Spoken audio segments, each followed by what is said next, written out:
ओम नमः शिवाय। शिव जी सदा सहाय। ओम नमः शिवाय। गुरु जी सदा सहाय। संगत जी जय गुरु जी, शुक्राना गुरु जी। संगत जी हम सब कहते हैं कि हमें गुरु जी सेवा नहीं देते, सेवा नहीं देते, सेवा नहीं देते।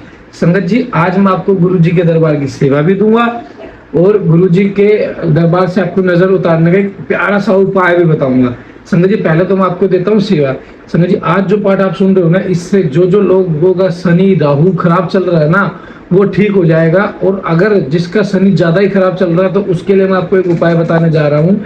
संगत जी वो कर लेना, 5 शनिवार लगातार, 5 शनिवार एक नमक की थैली लेके आना। शुक्रवार वाले दिन, शनिवार से एक दिन पहले लेके आना, शनिवार को मत खरीदना। मैं दोबारा रिपीट कर रहा हूँ, शनिवार को मत खरीदना, शनिवार से एक दिन पहले लेके आना। अपने ऊपर से या पूरे परिवार के ऊपर से 7 बार उतार लेना और शनि देव के चरणों में जाके उसे दान दे देना। 5 शनिवार आप ऐसा कर लेना, देखना आपके ऊपर से शनि की शक्ति पे बहुत आराम मिले, काम भी बनने शुरू हो जाएंगे, आपकी मेंटलिटी भी स्ट्रांग होगी, आपको बहुत राहत मिलेगी। सेवा मैंने आपको दे दी, पाठ कुट कुट कुट कुट करना है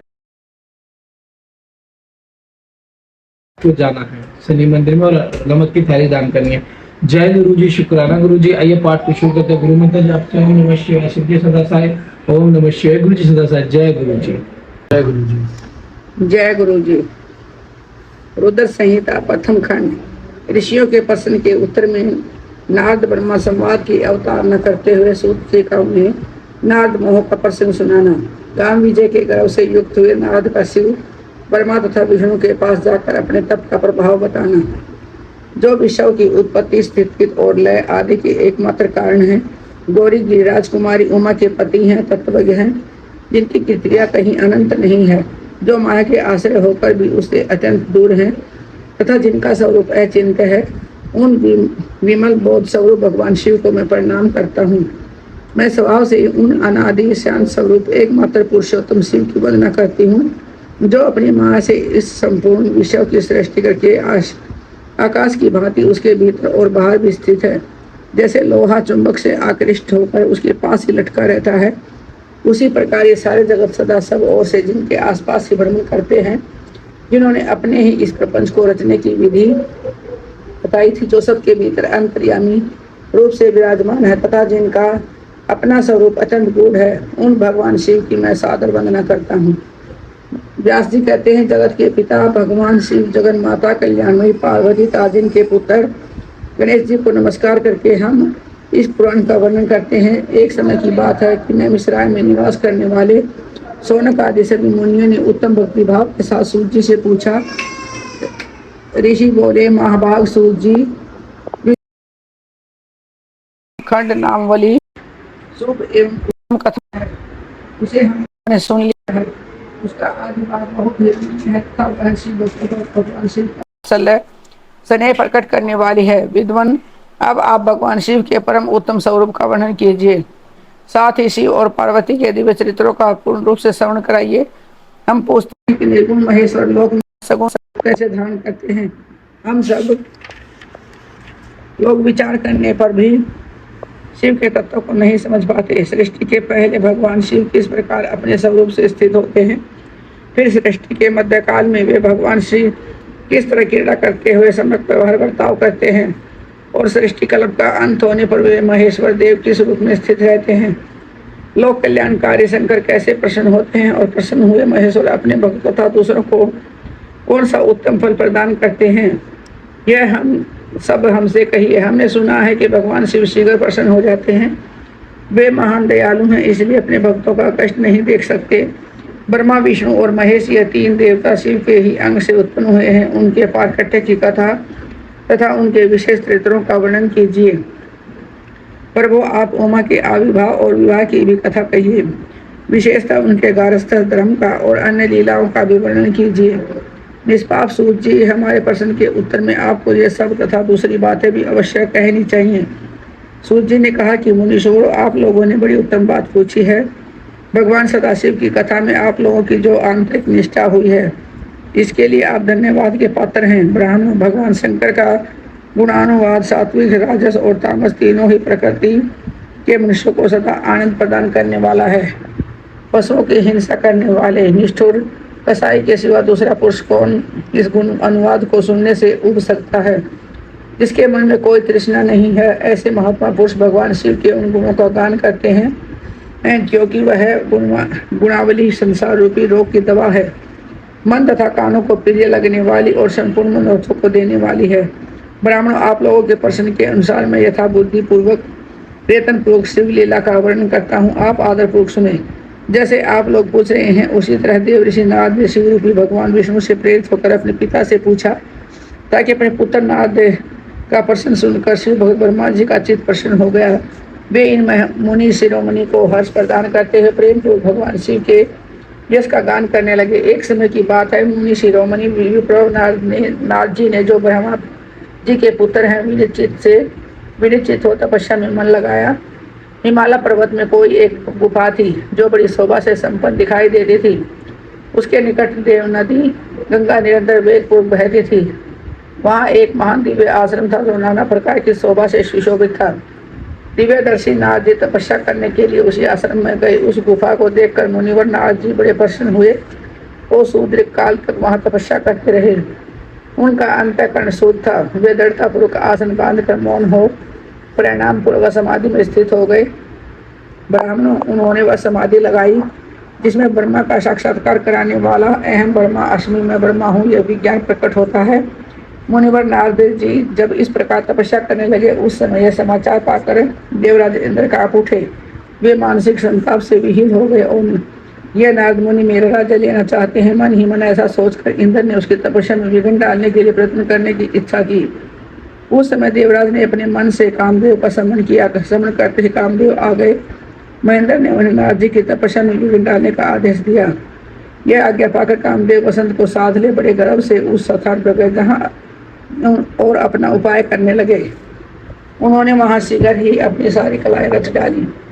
वसंत ने भी मदमत होकर अपना प्रभाव अनेक प्रकार से प्रकट किया। मुनिवरों, कामदेव और वसंत के अथक प्रयत्न करने पर भी नारद मुनि के चित्त में विकार नहीं उत्पन्न हुआ। महादेव जी के अनुग्रह से उन दोनों का गर्व चूर्ण हो गया। सौनक आदि महर्षियों, ऐसा होने में जो कारण था उसे आदरपूर्वक सुनो। महादेव जी की कृपा से ही नारद मुनि पर कामदेव का कोई प्रभाव नहीं पड़ा। पहले उसी आश्रम में कामशत्रु भगवान शिव ने उत्तम तपस्या की थी और वही उन्होंने मुनियों की तपस्या का नाश करने वाले कामदेव को शीघ्र ही भस्म कर डाला था। उस समय रति ने कामदेव को पुनः जीवित करने के लिए देवताओं से प्रार्थना की।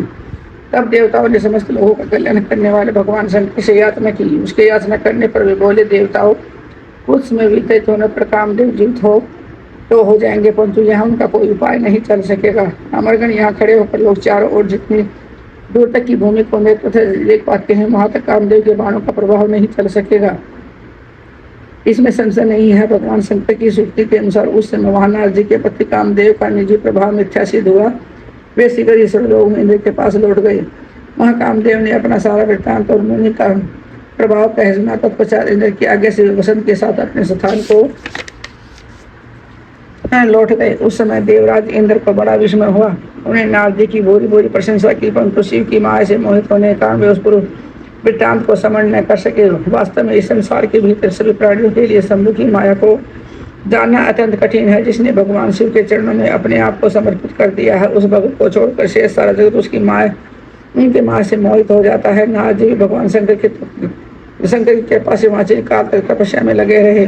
जब उन्होंने अपनी तपस्या को पूर्ण हुई समझा, तब मुनि उन्हें उसे विरत हो गए। कामदेव पर मेरी विजय हुई ऐसा मानकर उस मुनीश्वर के मन में व्यर्थ गर्व हो गया। भगवान शिव की माया से मोहित होने के कारण उन्हें यथार्थ बात का ज्ञान नहीं रहा। वे यह नहीं समझ सके कामदेव के पराजित होने में भगवान शंकर का प्रभाव ही कारण है। उस माया से अत्यंत मोहित हो मुनि शिरोमणि नारद अपना काम विजय संबंधी वृत्तांत बताने के लिए तुरंत ही कैलाश पर्वत पर गए। उस समय वे विजय के मद से उन्मुख हो रहे थे।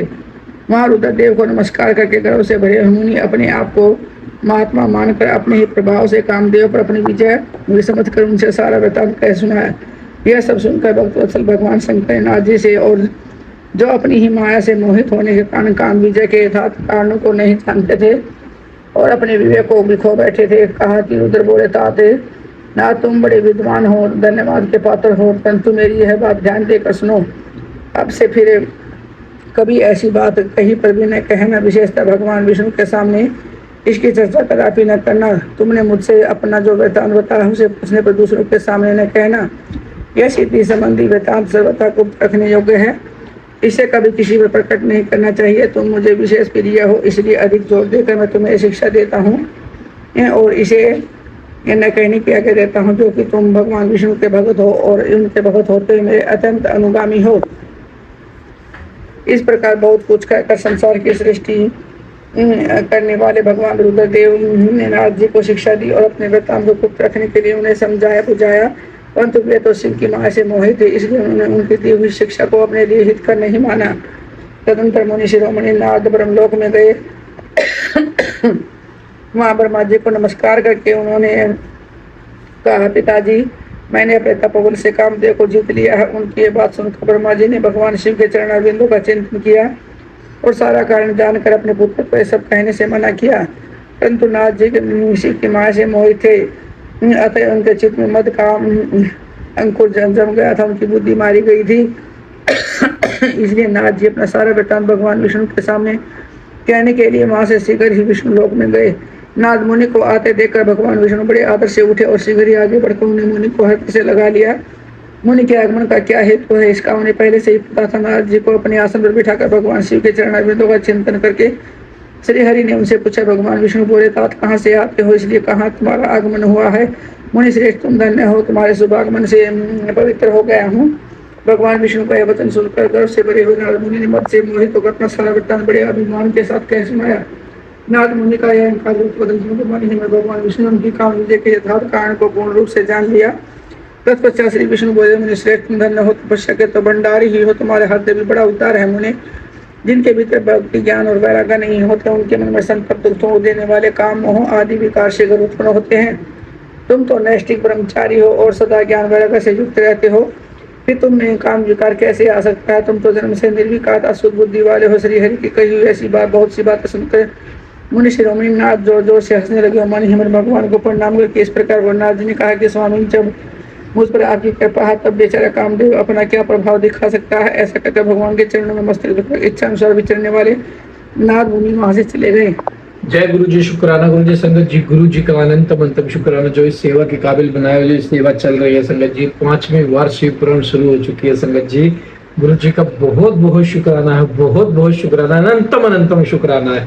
तो संगत जी पाठ को एंड तक जरूर सुने। पाठ को एंड तक सुनने के बाद एक प्यारा सा कमेंट करके चैनल को सब्सक्राइब जरूर कर ले, बेल आइकन को प्रेस करें और आगे जरूर शेयर करें।